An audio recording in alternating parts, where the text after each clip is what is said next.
Now, in the somber mood there was, the remains of 28 out of the 32 Kenyans who perished on the Ethiopian airline crash on March 10th, 2019 have finally been received by their loved ones. Families assembled at the Jomo Kenyatta International Airport at 10 a.m. today morning for a mass event, and Ethiopian Airlines Flight 302 crashed just 6 minutes after it took off for Nairobi on grounds of a technical hitch. Here is Anne Masharia with this report. It is an accident that left 32 families in despair, many of whom still continue to mourn their loved ones 7 months later.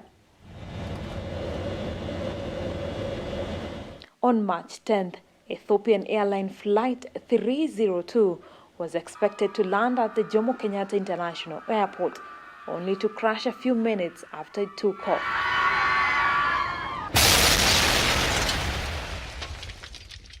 But the families and friends of the victims can now bury the remains of their loved ones in peace.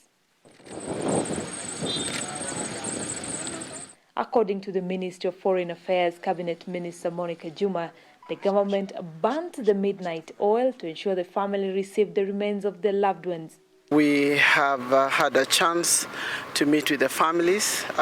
We've had a chance to give them a final service, interdenominational service, and so that they can bring closure to 7 months of grieving, of sorrow, of sadness. So far, 28 families have received their bodies, while the other 5 have not received by their respected families over dual citizenship.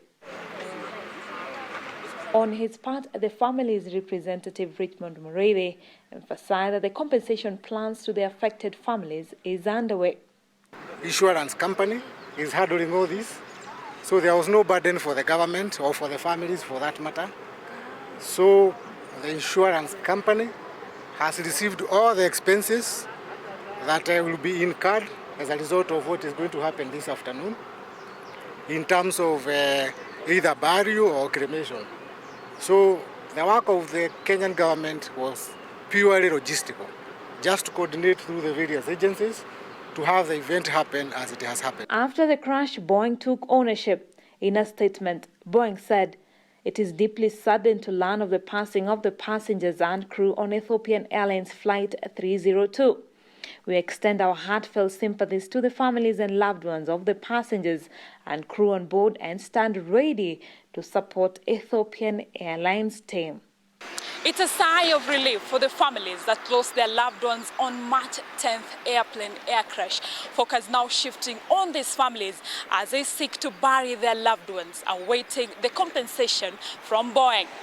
And Mashira, JKIA, Nairobi.